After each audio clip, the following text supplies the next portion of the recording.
नमस्कार, मैं हूं विवेका। आप देख रहे हैं खबर बिहार 24। देश के अंदर कई राज्यों में चुनाव होनी है इसी वर्ष और अगले वर्ष लोकसभा का चुनाव होना है। लोकसभा चुनाव में चुनौती भारतीय जनता पार्टी को कांग्रेस और विपक्षी के द्वारा मिलना तय है। लेकिन जो वस्तु स्थिति इन दिनों बनी है, जिस प्रकार कर्नाटक के परिणाम आए और कर्नाटक के परिणाम के बाद जिस तरह भाजपा की किरकिरी हो रही है, भाजपा के अंदर मंथन जारी है कि आखिर भारतीय जनता पार्टी जनता के विश्वास को जीत क्यों नहीं पाई। तो मैं आपको बता दूं कि भारतीय जनता पार्टी के 3 पिलर हैं। पहला, देश के प्रधानमंत्री नरेंद्र भाई मोदी, और भारतीय जनता पार्टी के अगर दूसरे सबसे बड़े नेता माने जाते हैं तो दूसरा पिलर है अमित शाह, और तीसरा पिलर की बात अगर करें तो राष्ट्रीय अध्यक्ष है जेपी नड्डा। 3 ही पिलर पर भारतीय जनता पार्टी स्थापित है, और इन 3 पिलर में अगर जनता वोट देती है और जनता अगर मत देकर भारतीय जनता पार्टी को शीर्ष तक पहुंचाई तो नरेंद्र भाई मोदी के चेहरा को देखकर, यह आप सब जानते हैं। नरेंद्र भाई मोदी ने अपने ओजस्वी भाषण से लोगों को प्रभावित किया, लोग उनके बात को मानते गए और दोबारा लोकसभा में बहुमत मिली, सरकार बनी। कई राज्यों में जहां भाजपा नहीं थी वहां भी सरकार बनी।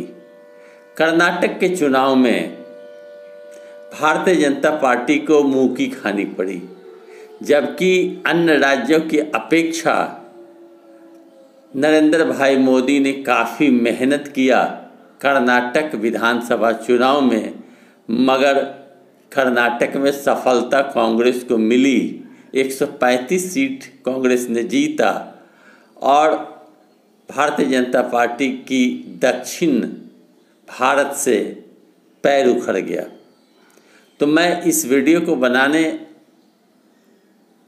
पर जो जोर डाला हूँ यह कि आखिर भारतीय जनता पार्टी की हार हुई तो क्यों हुई, यह बहुत बड़ा प्रश्न है। भारतीय जनता पार्टी की कमी क्या थी जिसके कारण भाजपा की बुरी हार हुई कर्नाटक में और चारों ओर आलोचना हो रही है। देश के बाहर विदेशों के अखबारों में भी भारतीय जनता पार्टी की आलोचना हो रही है। मोदी जी के चेहरे को जनता ने नकार दिया, यह स्पष्ट रूप से प्रकाशित हुआ।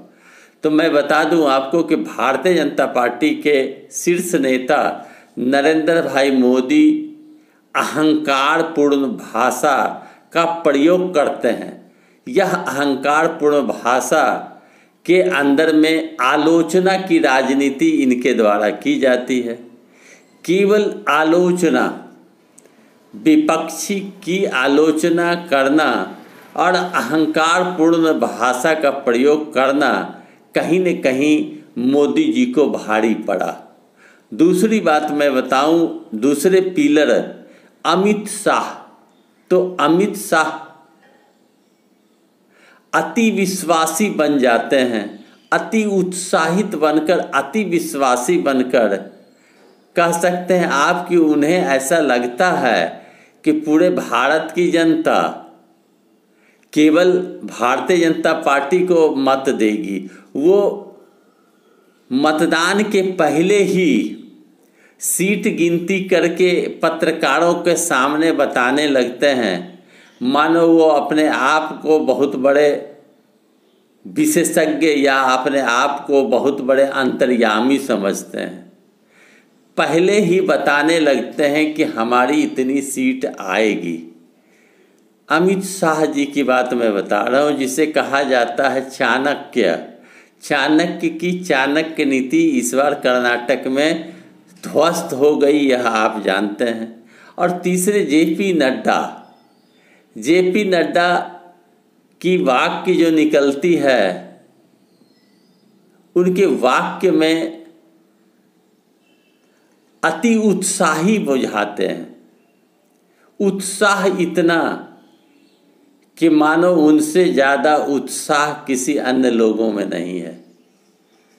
तो अति उत्साही होना और सबसे अधिक जनता को खलता कि आखिर भारतीय जनता पार्टी के ये नेतागण अति विश्वासी, अति उत्साही और अहंकारी बने हैं 9 साल में, तो किसके कारण, किसने इस पद तक पहुंचाया?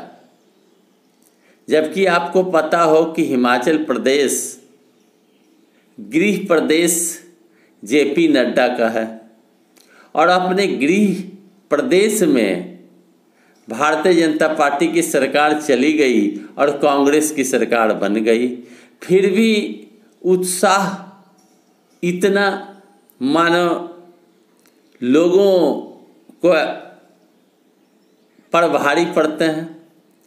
तो भारतीय जनता पार्टी के नेता अहंकारी, अति उत्साही और सबसे ज़्यादा यह समझते हैं भाजपा के नेतागण कि जो वो कहेंगे वही भारत में सही है। आलोचना करना, विकास की बात से कोसों दूर रहना। अब आप ज़मीनी बात को समझ लें कि जिस तरह का विकास आम लोगों तक पहुंचना चाहिए, क्या पहुंचा है? क्या आप महसूस करते हैं कि क्या आप मजबूत हैं? क्या आपकी माली हालत सही है? क्या आपके घर के बेरोजगारों को नौकरी मिल रही है? क्या पढ़े लिखे लोग बेरोजगार हैं, नहीं हैं? कहीं भी कोई भी स्रोत नहीं है जिससे लोग अपने जीवन को सही तरीके से सही ट्रैक पर चला सके। मोदी जी ने कहा कि अगर रोजगार नहीं तो पकौड़ा तलो। अमित शाह कहते हैं जो मैं कहूँ वही सही है। जेपी नड्डा कहते हैं जो मोदी जी कहेंगे वही सही है। तरह तरह की बातें सामने आई और कर्नाटक के मतदाता ने नकार दिया भाजपा को और कर्नाटक के मतदाता ने स्पष्ट कर दिया कि न मोदी जी के चेहरे पर वोट मिलेगा, न अति उत्साहित नड्डा के कहने पे वोट मिलेगा, न अति विश्वासी अमित शाह के कहने पे वोट मिलेगा। जो ज़मीन से जुड़े रहेंगे, जो ज़मीन की बात करेंगे, जो गरीबों की बात करेंगे, जो योजनाओं की बात करेंगे, वोट उन्हें ही मिलेगा। कांग्रेस ने ज़मीनी लड़ाई लड़ी, गरीबों की बात करी, योजनाओं की बात करी, 40% जमाखोरी की बात करी, लोगों ने मत दिया।